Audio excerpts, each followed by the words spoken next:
ವೀಕ್ಷಕರೇ, B news nation ಕನ್ನಡಕ್ಕೆ ಸ್ವಾಗತ. ನಾನು ಶುಭಾ ಹತ್ತಳ್ಳಿ.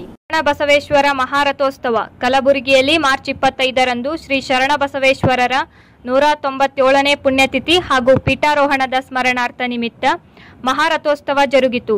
ಜಾತ್ರಾ ನಿಮಿತ್ತವಾಗಿ ಪೂಜ್ಯ ದೊಡ್ಡಪ್ಪ ಅಪ್ಪ ಅವರ ಗದ್ದುಗೆಗೆ ರುದ್ರಾಭಿಷೇಕ, ಪುಷ್ಪಾರ್ಚನೆ, ಬಿಲ್ವಾರ್ಚನೆಗಳಂತಹ ವಿಶೇಷ ಪೂಜೆ ಸಲ್ಲಿಸಲಾಯಿತು. ರಾಜ್ಯ ಹಾಗೂ ನೆರೆ ರಾಜ್ಯಗಳಾದ ಮಹಾರಾಷ್ಟ್ರ, ಆಂಧ್ರ, ತಮಿಳುನಾಡಿನಿಂದಲೂ ಸಹಸ್ರಾರು ಸಂಖ್ಯೆಯಲ್ಲಿ ಭಕ್ತ ಸಾಗರವೇ ಹರಿದು ಬಂದಿತ್ತು. ಯಾವುದೇ ಅಹಿತಕರ ಘಟನೆ ನಡೆಯದಂತೆ ಪೊಲೀಸ್ ಬಿಗಿ ಬಂದೋಬಸ್ತ್ ವ್ಯವಸ್ಥೆ ಮಾಡಲಾಗಿತ್ತು. ಜಾತ್ರೆಯು ಆರಂಭಗೊಂಡಿದ್ದು 1 ತಿಂಗಳವರೆಗೂ ಮುಂದುವರೆಯಲಿದೆ. ಇದು ಗುಲ್ಬರ್ಗಾದಿಂದ ಮಿರ್ಜಾ ಸರ್ಫರಾಜ್ ರವರ ವರದಿ.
ಅಪ್ಪನ ಜಾತ್ರೆ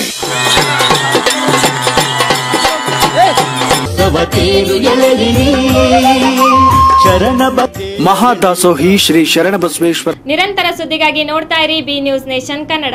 B news nation Kannada latest news ಗಳನ್ನು ನಿಮ್ಮ ಮೊಬೈಲಿನಲ್ಲಿ ನೋಡಲು ಯೂಟ್ಯೂಬ್ ನಲ್ಲಿ ಬಿ ನ್ಯೂಸ್ ನೇಷನ್ ಕನ್ನಡ ಎಂದು ಟೈಪ್ ಮಾಡಿ, ಸಬ್ಸ್ಕ್ರೈಬ್ ಮಾಡಿ, ಬೆಲ್ ಐಕಾನ್ ಪ್ರೆಸ್ ಮಾಡುವುದರ ಮೂಲಕ ಲೇಟೆಸ್ಟ್ ನ್ಯೂಸ್ ಗಳನ್ನು ನೋಡಬಹುದು.